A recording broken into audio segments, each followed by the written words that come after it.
Halo semuanya, selamat datang di sesi bedah materi kita kali ini. Oke, coba ngaku deh, siapa di sini yang suka merinding duluan kalau dengar kata probabilitas atau peluang? Topik yang satu ini emang sering banget ditakuti banyak siswa. Padahal, beneran deh, konsep ini tuh punya keajaibannya sendiri. Pernah nggak sih kalian ngerasa kalau matematika itu sebenarnya bisa berfungsi kayak bola kristal buat menebak hal-hal yang nggak terduga? Nah, hari ini kita bakal jalan-jalan ke dunia probabilitas dan mengubah hal-hal yang kelihatannya acak banget menjadi sesuatu yang 100% bisa kita hitung.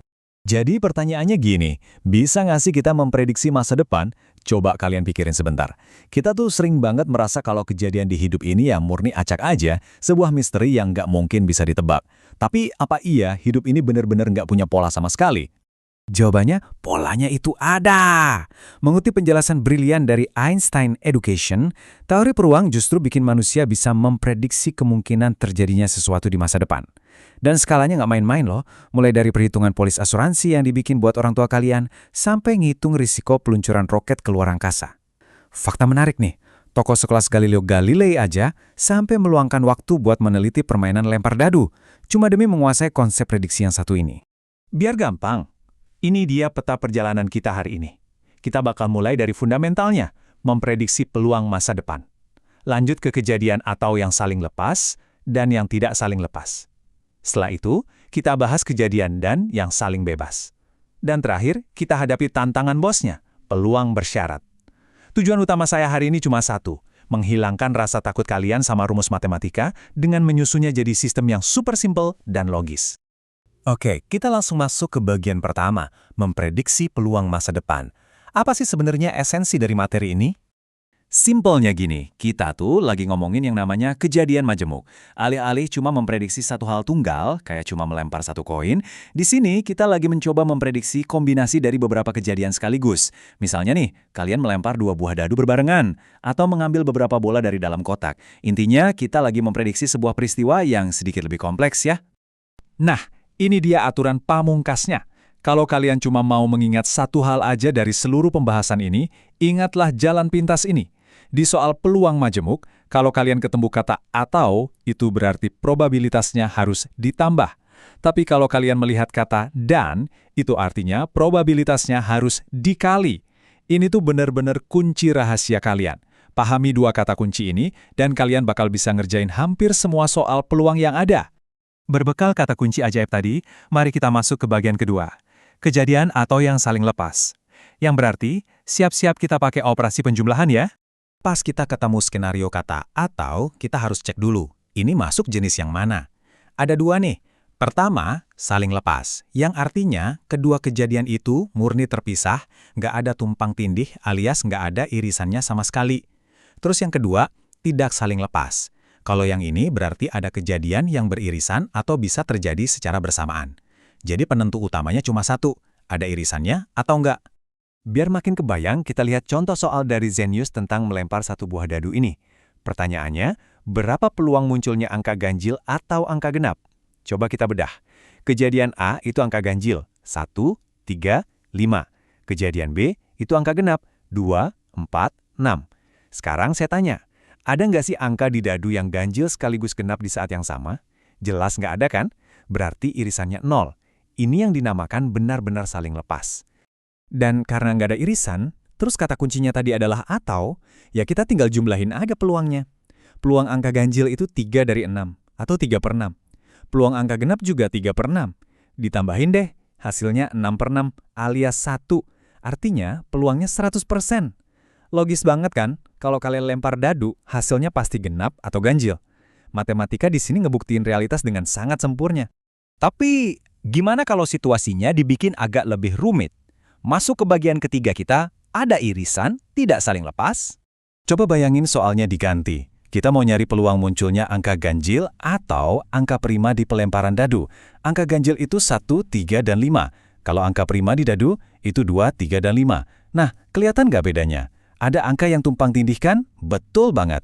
Angka 3 dan 5 itu muncul di dua kategori tadi. Inilah yang kita sebut dengan irisan. Terus, cara ngitungnya gimana dong? Gini alur logikanya. Langkah pertama, kita hitung dulu peluang ganjilnya, yaitu 3 per 6. Langkah kedua, tambah sama peluang prima, yang juga 3 per 6. Tapi tunggu dulu. Kalau main jumlahin aja, angka 3 dan 5 tadi bakal kehitung 2 kali. Makanya, di langkah ketiga, kita wajib banget ngurangin probabilitas irisan yang numpuk tadi, yaitu 2/6, biar perhitungannya tetap adil. Jadi kesimpulannya, 3/6 ditambah 3/6, terus dikurangi 2/6. Hasil akhirnya 4/6 yang kalau kita sederhanain jadi 2/3. Gampang kan? Rumusnya kerasa masuk akal banget kalau kita udah tahu di mana letak tumpang tindihnya. Pokoknya jangan lupa aja buat membuang hitungan ganda itu. Oke, sisi kiri soal kata atau udah beres. Sekarang kita masuk ke bagian keempat dan nyebrang ke wilayah dan. Di sini, lupakan soal tambah-tambahan, karena kita bakal mulai mengalihkan peluang. Sama kayak sebelumnya, wilayah DAN ini juga punya 2 skenario utama. Pertama, kejadian saling bebas atau independen, artinya kejadian pertama tuh nggak ngaruh sama sekali ke kejadian kedua. Misalnya, ngambil bola dari kotak terus dibalikin lagi. Otomatis isi kotaknya nggak berubah dong. Nah, lawannya adalah skenario bersyarat atau dependent. Ini terjadi pas kejadian pertama secara permanen mengubah kondisi kejadian kedua. Kayak kalau bolanya udah diambil tapi nggak kalian kembalikan lagi. Buat kejadian saling bebas, mari kita pakai contoh klasik dari MATLAB. Bayangin kalian melempar koin dan dadu berbarengan. Pertanyaannya, berapa peluang dapat sisi angka di koin dan angka prima di dadu? Coba dipikir, si koin ini kan nggak peduli sama sekali sama hasil si dadu, mereka murni jalan sendiri-sendiri, independen. Peluang dadu angka prima itu 3/6, dan peluang sisi angka di koin itu 1/2. Karena kita lihat kata kunci dan mereka ini saling bebas, ya udah langsung aja kita kalikan. 3/6 dikali 1/2, hasilnya 3/12.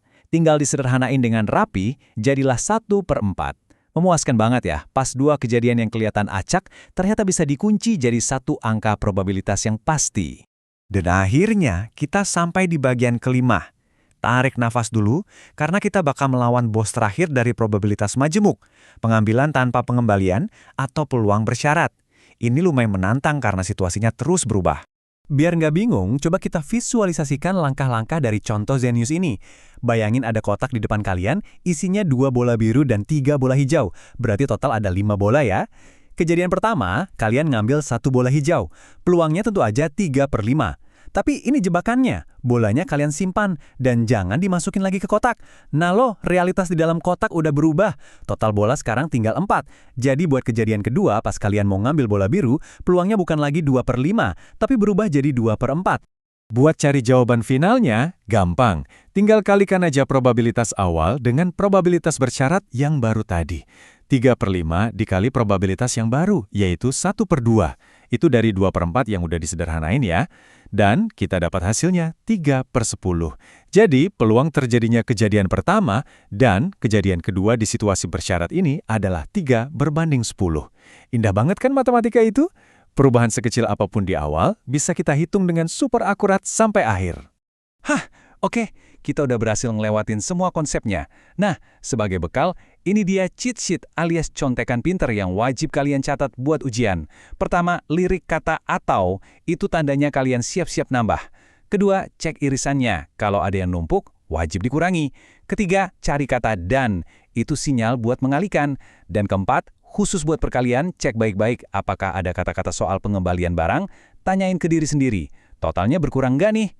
Pegang contekan ini dan dijamin kalian gak bakal tersesat. Jadi, sebagai penutup sesi bedah materi kita hari ini, saya mau ninggalin satu pertanyaan buat kalian pikirin. Kalau matematika aja bisa sebegitu akuratnya membaca peluang masa depan cuma dari lemparan dadu atau ngambil bola warna-warni, kira-kira misteri kehidupan apa lagi ya yang sebenarnya bisa kalian prediksi pakai angka?